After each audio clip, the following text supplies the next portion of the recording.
पाहत आहोत जनकार्य न्यूज, जनतेच्या न्याय हक्कासाठी लढणारं एकमेव न्यूज चॅनल जनकार्य न्यूज।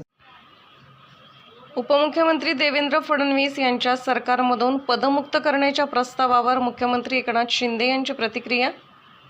निवडणुकीतील पराभव ही सामूहिक जबाबदारी आहे। आम्ही 3 पक्षांनी निवडणुकीत एकत्र काम केले होते। मतांची टक्केवारी पाहिली तर मुंबईत महायुतीला 2 लाखाहून अधिक मते मिळाली। संविधान बदलणार हे नॅरेटिव्ह म्हणजे विरोधकांनी खोटं बोला, रेटून बोला या उद्देशाने तात्पुरते नॅरेटिव्ह सेट केले। मोदी हटाव असा नारा विरोधक करत होते, मात्र मतदारांनी या विरोधकांना तडीपार केले। मोदीजींकडे विकासाचा अजेंडा आहे, पराभवाची कारण मीमांसा केली जाईल। गेल्या 2 वर्षात राज्यात अनेक चांगले निर्णय सरकारने घेतले। या निवडणुकीत जागा कमी असल्या तरी मते वाढली आहेत। देवेंद्रजी यांनी भावना व्यक्त केल्या असतील तरी मी त्यांच्याशी बोलेन। अपयशाने खचून जाणारे आम्ही लोक नाही। जनतेची दिशाभूल करून मते मिळवण्याचा प्रयत्न केला आहे, तात्पुरते यश आहे। आम्ही विकासाचा अजेंडा घेऊन पुढे जाणारे आहोत। विरोधकांच्या अपप्रचारामुळे जनतेचा संभ्रम दूर कमी करण्यात आम्ही कमी पडलो। मुंबईत महायुतीला 2 लाख अधिक मते मिळाली। मूळ मतदार महायुतीबरोबर असल्याचे दिसून आले। मोदी द्वेषाने पछाडलेले लोक, मोदी हटाव, मोदी हटाव, मोदी हटाव, मोदी हराव, मोदी हराव, बाकी दुसरा काय अजेंडा त्यांच्याकडे नव्हता। पण मोदीजींकडे विकासाचा अजेंडा होता। आणि काही लोक म्हणाले आता मोदीजींना तडीपार करा, तडीपार करा। तर या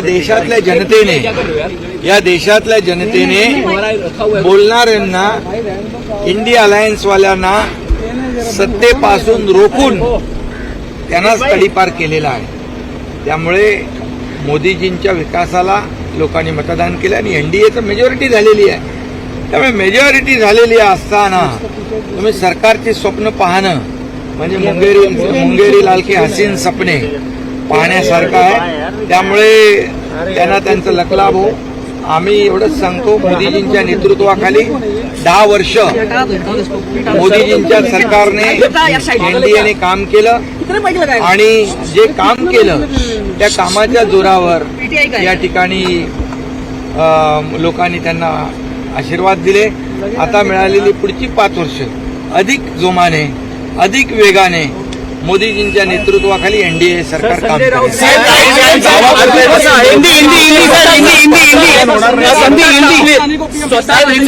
शिवसेनेचे 7 खासदार आहेत।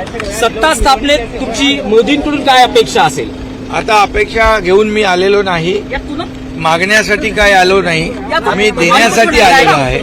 त्यांना समर्थन देण्यासाठी, पाठिंबा देण्यासाठी आलेलो आहे।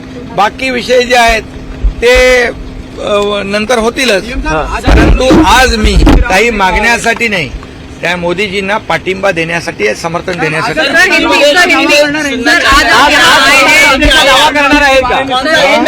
उद्धव ठाकरेंनी असं म्हटलं आहे की इंडिया अलायन्सने सरकार स्थापनेचा दावा करायला हवा, असं काल पत्रकार परिषदेत मैंने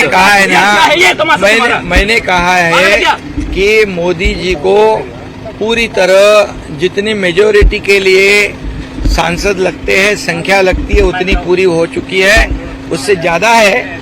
और एनडीए की सरकार मोदी जी के नेतृत्व में बनेगी। उनका मैं अभिनंदन करता हूँ और उनको आज मैं समर्थन देने यहाँ पर आया हूँ, शुभकामनाएं देने आया हूँ। और कहावत है, गिरे तो भी टांग ऊपर वाली, ऐसी बात है। जिनके पास आंकड़े नहीं है, जिनके पास मेजॉरिटी नहीं है, वो सरकार बनाने की बात करते हैं। ये तो मुंगेरी लाल के हसीन सपने हैं, ऐसा मैं कहता हूँ। और निश्चित रूप से आपको इतना ही कहूँगा, 10 साल मोदी जी को जो मिले, 10 साल में जो उन्होंने इस देश का विकास किया है, देश का विकास, देश को बहुत ही ऊंचाई पर ले गए। उनके बाद देश के विकास का एजेंडा था और सामने वाले जो थे विपक्ष वाले इंडिया अलायंस, उनको एक ही था, मोदी हटाओ, मोदी हटाओ, मोदी हराओ।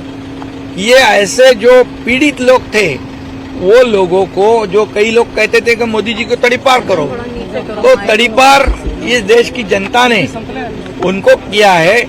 सत्ता से रोककर जो बोलने वाले हैं उनको ही तड़ीपार कर दिया, उनकी जगह उनको दिखा दी है।